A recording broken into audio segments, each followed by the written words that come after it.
This is my brother's 1998 Honda Civic hatch.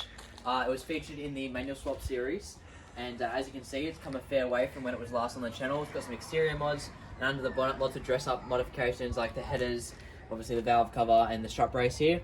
But as the usual Honda owner goes, it goes from D series to wanting more power. More power equals B series. So we're going to be ripping out this D series engine in this series. The D series is a great engine, just not going to be good enough for what my brother is chasing, which is obviously more power and VTEC sounds, as every Honda owner does. So we're going to be ripping this out and replacing it with a B16 A2 out of the upper trim model of this car, the VTIR, which also comes in the Del Sol. Makes a lot more power, sounds better, and revs a lot higher too.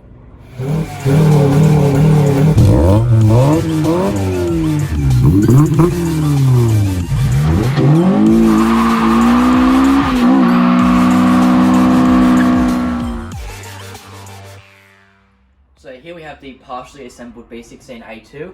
My brother has spent countless hours cleaning up this engine. So we've chucked a few mods on already. He's chucked on this AEM fuel rail, which looks super nice. I really like that. Probably will get one for the Integra eventually. We've just chucked on this light and flywheel. It's unbranded. We don't know what brand it is. It looks very light though. It even looks lighter than the Exetti one that I put on the Integra. As you can see, it's the B16 A2. It's got some NGK spark leads up the top, but other than that, just kind of, you know, minimal stuff bolted on the engine so it can go into the car very easily. We also have a bunch of other parts to chuck in the car. So back here is all the other parts from the car we have. So we have an S4C gearbox out of an EK4 VTIR. Then we've got the wiring harness and just some other bits and pieces like the ECU, axles. This is a very important part of the swap, which is the EK4 rear T-mount. This is actually a hard race one, but you need this to run the B series. And then, yeah, the rest of the stuff is just shift linkages and radiator and all your other consumables, and that's, yeah, pretty much all the stuff we're going to use for this swap. So I have actually gone ahead and chucked a new timing belt, water pump and timing belt tensioner behind the cover here. As you can see, I've just written a date on here for future reference when it needs to be changed again. But yeah, I've done all the gates, all that timing stuff, so the engine is good and healthy and ready to live on for as long as it will live on. Today is the day, people. The D16 gets tossed in the bin and replaced with the B16 A2. So I just finished taking off the 3-point strut brace, so now I'm going to go underneath, I'm going to remove the splash tray, and then after that I'm going to remove off these D-series headers, and then we're just going to start plugging and unplugging everything. Everything that's attached to the chassis needs to be removed essentially, so we're just going to get into a dismantling fest. So I've just removed the brake booster breather line there. I've detached the throttle cable, which is sitting over here, and I'm just draining the coolant now. As you can see, it's running all out. So the next couple of things will be to remove, I've already unplugged this wiring harness. So I'm going to try and attack this area here, figure out how I'm going to remove that, because I'm keeping the AC condenser in the car because that's going to go on the B series because we're using a CRV AC bracket. And then, yeah, everything is just disconnected from here. I managed to take the radiator out, so it's just one bolt up there. I was going to leave it in, but if there's only one 10mm that holds it in, so I thought I might as well just undo that, give myself heaps more room. I've just undone the clutch slave cylinder, so that's just dangling there. I'm going to move that out of the way because I want to try and keep that. I don't think I will be able to, but I'm going to try and keep it. I'm not sure if the B series one's different. I've just started pulling the battery and battery tray out over here, and then there the ECU plugs down there. We're going to have to undo those, and yeah, sorting out this spaghetti here because this is all going to get tangled when we try and pull the engine out. So we've now pretty much stripped everything we need to off the engine. We've pulled the axles out. We've taken the aircon off the engine. We're going to keep it on to try and keep it gas to save us a bit of money and time. Everything's off. Alternators unplugged. Power steering's pulled off. As I said, axles out. All the vacuum lines going to the charcoal canister, all that's pulled off. So now we just have some odds and ends like the starter ground, stuff like that. Take off the shift linkages and the engine's ready to come out. So we're at the point of pulling the engine out now. So we've detached everything I can think of from the outside of the engine. I just went underneath the car and I got rid of the shift linkages and the bitch pin. They're all out of the way. Everything I think is out of the way. The only thing that's left on is the engine mounts. I've just put all the harness and everything, the engine harness is sitting at everything on the top here, so you know we can see everything and everything is in our vision. The good thing about the D series is there's so much room, so I can kind of see. Obviously there's nothing here, obviously, and then at the front, at the back there, there's a few more things that I think might be a problem, but I doubt it. So there's only one way to find out, and that's to start pulling it out. So I'm currently taking off this engine mount on the side because it's going to hit on the gearbox when we started to pull the engine out. We've taken the bracket off the gearbox itself. Apart from that, everything looks like it's going to be alright. We're just going to zap this off, take the other engine mount off, and I think we'll be able to wiggle it out. So I've just gone ahead and plugged in the wiring harness here. It's all plugged in, ready to go in. That's the ECU and the power harness. And then obviously we have our other strut tower one on the ground, and that's all the wiring harness done. It's all plugged in on the fuel rail here. I've still got to tidy that up so it doesn't look so goofy there. But yeah, it's all coming along nicely. Just took the short shifter out of my D series and then chucked it in the B series. Just about to chuck the hard race T bracket on the engine. Got the engine on the crane, ready to drop it in. So we've got the engine in. It's mounted on the two side mounts and the rear mount. So now it's time to just bolt everything that we took off back up. There's obviously going to be a few differences with the AC and all that kind of stuff, but pretty simple. Just redo everything we've already done. So we're getting close to getting this thing fired up. We've topped up the coolant, put the radiator back in. We've got the axles in, topped up the gearbox, done an oil change on the engine, buttoned up everything. So we're about to put the last bit of the engine bay, apart from the headers, in. And one modification we have had to make, we've had to put the air intake temperature sensor on the intake itself, because as you can see on the intake manifold it's blocked off. So we've just got the shift linkages are half on, finished bolting them up, put the exhaust on, and it's ready for the first crank. So we're actually up to the first crank now to see if we have any, the first steps of leaks, essentially. So we've bolted everything back on. We've even got the intake on. We had an issue with the AC with one of the bolts being stripped on the adjustment thing, so I'll have to get around to that a bit later, but I've decided to chuck the power steering pump on. So we chuck that on. Got coolant. We've got the gearbox fluid in now, oil's in. We've got all the fluids ready to go. So we're going to give the car a crank to see if we have any leaks, get a bit of oil pressure building and actually see if we have power through the harness. So we'll give it a crank and see how we go. So I've got the ECU unplugged, so I'm going to give it a crank now, see if it cranks.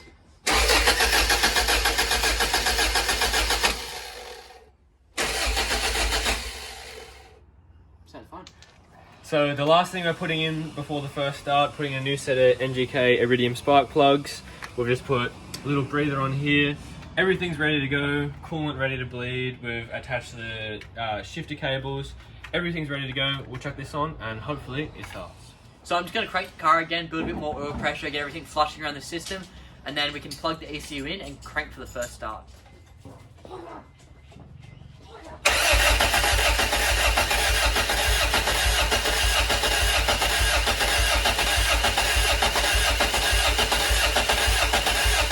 So I forgot to record a little bit of a video there. So I had to pull the ECU out of the car because the immobilizer chip was stopping the car from getting any spark. So I disassembled the OBD2 ECU and I removed the immobilizer. Unfortunately, I'm not going to show that because it's a not a very good thing to show everybody how to remove the immobilizer of a Honda ECU, but you can find it on the internet is what I'm going to say. The starter motor that we had in the car was not a genuine Honda one, and we did run into an issue where it was out of alignment and the thing was shooting out and actually slamming into the flywheel and it wouldn't grab the teeth and was just grinding. So we actually scabbed the starter motor out of the Integra to try it, and then we're going to give it a fire up now.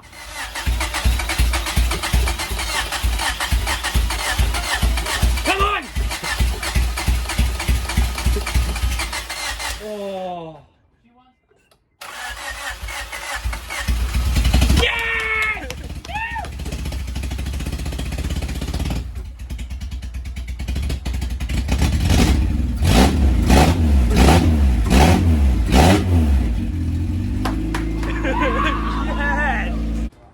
So over here, I've got the new EK's exhaust system. So the mid pipe is still off an EK, however, it's a shorter version of it because there's two different types of cats. So I have my Integra cat here, which has the B series front cat flange. As you can see, the D series one is a different angle. So we need the B series cat. Then we just go in the stock EK mid pipe. I'm going to go stock EK muffler. Obviously, this will get changed eventually, but that's what it's going to do for now.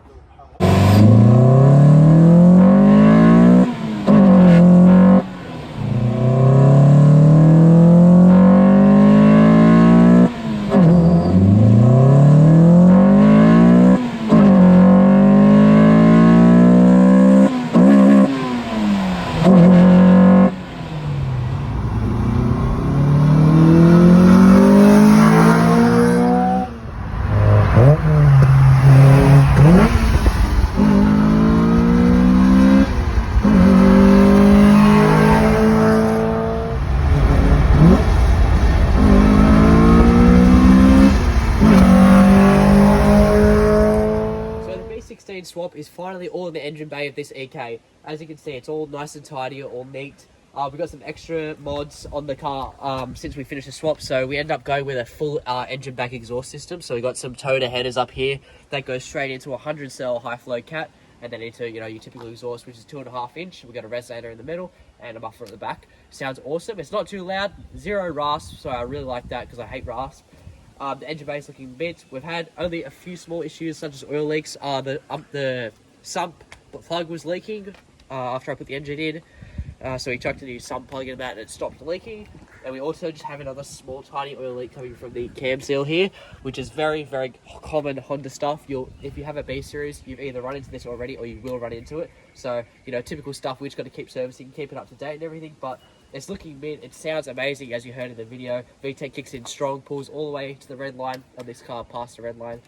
And yeah, I'm just really happy with how everything turned out, how it looks. The valve cover came up awesome, even the spark plug cover, like the blue NGK wires, the blue pod filter, all this just ties in the engine bay really nicely. And yeah, it's a massive improvement from the slow sloppy D series. Slow sloppy D series. Slow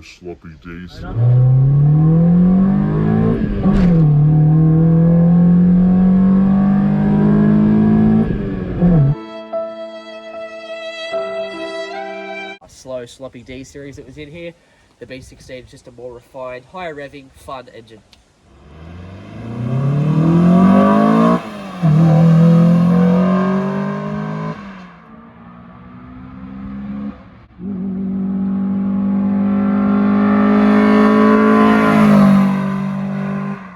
So the B16 swap was pretty much the last thing we had to tick off on the list of Miller's EK. As you can see, it's come up awesome. We bought the car as a one owner, grandpa car, auto D16. It was slow.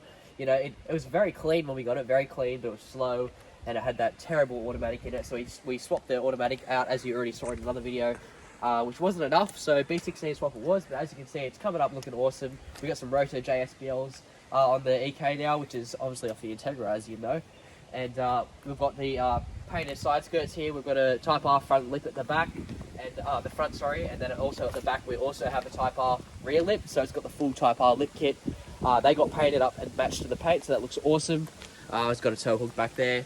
As you can see, there's that 2.5 inch exhaust just there. It's got a nice stainless steel tip, which I love. And underneath the car, we also have some more work under the suspension. We have the hard race lower control arms and subframe brace there. We've also got the obviously New South Wales strap plates, which is a very typical mod to a car. We've also got the Type R wing up here, which came up awesome as well as on the inside. We've also got an EP3 steering wheel or DC5 steering wheel there. As you can see, the tiny little shift knob there. And yeah, it's a very clean example of an EK. It's not thrashed, it's not flogged, you know, the paint's not flying off when you're driving down the highway. It's a very clean example of an EK, and it's done to perfection.